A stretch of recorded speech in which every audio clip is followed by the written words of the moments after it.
श्रवण कुमार की कथा। ये कहानी त्रेता युग की है। उस समय भगवान राम के पिता राजा दशरथ अयोध्या के राजकुमार थे। श्रवण कुमार शांतनु नामक एक साधु के पुत्र थे। पौराणिक कथाओं के अनुसार श्रवण नामक बालक के माता पिता अंधे थे, जिनके पिता का नाम शांतनु और माता का नाम ज्ञानवती था। अंधे होने के कारण कई मुसीबतों का सामना करते हुए श्रवण को पाला था। श्रवण कुमार बचपन से ही अपने माता पिता की सेवा करने लगे। वे अपने माता पिता का बहुत आदर करते थे। जैसे ही वे बड़े हुए, अपने घर की जिम्मेदारी उन्होंने अपने कंधे पर ले ली। श्रवण कुमार सुबह उठकर नदी से पानी लेकर आते और जंगल से लकड़ियाँ चुनकर लाते और खाना बनाते। घर के समस्त कार्य वे करते थे। माता पिता की सेवा करना वे अपना परम धर्म मानते थे। एक बार श्रवण के माता पिता ने तीर्थधाम यात्रा की इच्छा जाहिर की। इतना सुनते ही श्रवण कुमार उनकी इस इच्छा की पूर्ति की तैयारियों में लग गए। श्रवण कुमार ने बांस की 2 बड़ी बड़ी टोकरियां बनाई और दोनों टोकरियों को एक मजबूत लकड़ी से बांध दिया। एक मजबूत लकड़ी के दोनों छोर पर बांधकर उन्होंने कांवर तैयार किया। एक तराजू की तरह वो बन गया। फिर उस कांवर को अपने कंधों में लादकर वे विभिन्न तीर्थों की यात्रा पर निकल गए, जिसमें उन्होंने एक टोकरी में अपने माता को और दूसरी टोकरी में अपने पिता को बिठाया और उसके बाद तराजू रूपी कावड़ को अपने कंधे पर लेकर माता पिता को तीर्थधाम की यात्रा पर लेकर निकल पड़े।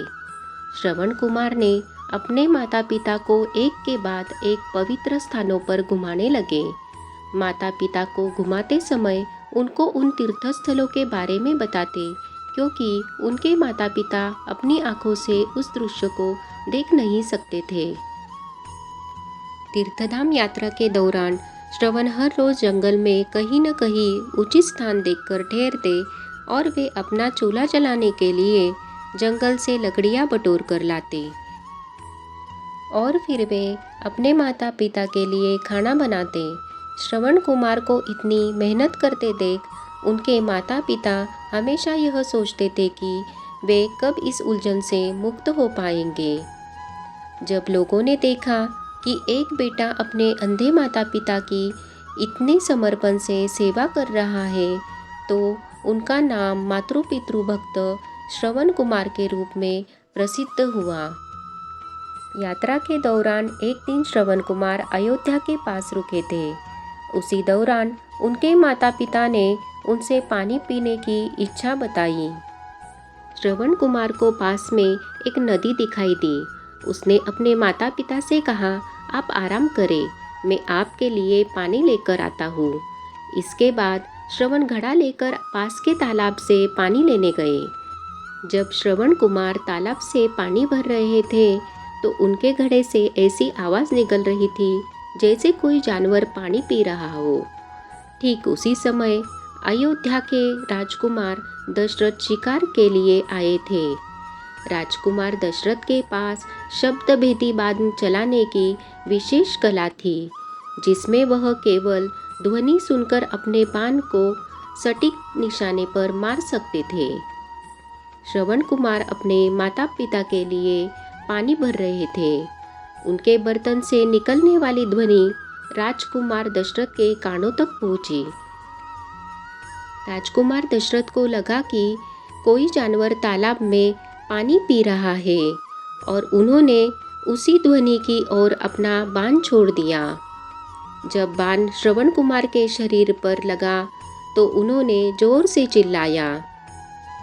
श्रवण के चिल्लाने की आवाज़ सुनकर राजकुमार दशरथ को आभास हुआ कि उन्होंने किसी मनुष्य पर बाण चला दिया है।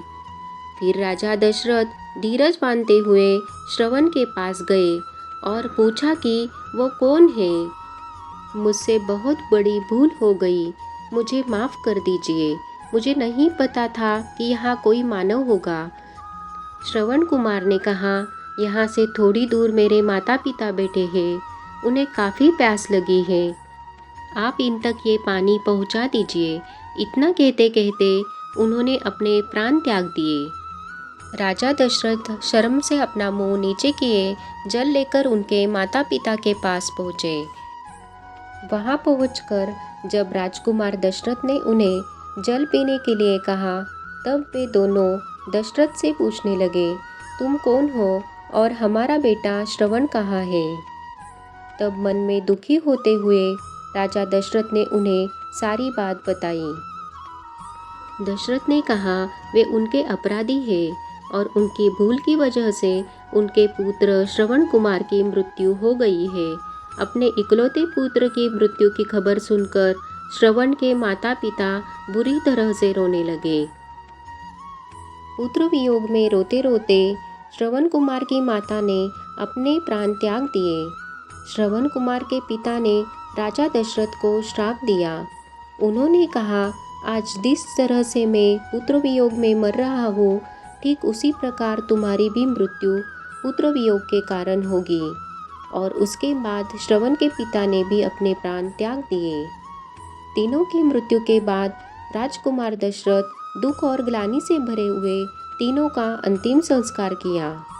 श्रवण के पिता के इस श्राप की वजह से ही राजा दशरथ ने भी पुत्र वियोग में अपने प्राण त्याग दिए थे और पुत्र राम को 14 वर्षों का वनवास हुआ। आपको ये कथा कैसी लगी कमेंट में ज़रूर बताएं। वीडियो पसंद आया है तो लाइक करें और ऐसी ही नई कथाओं एवं जानकारियों को सुनने के लिए चैनल को सब्सक्राइब ज़रूर करें। धन्यवाद।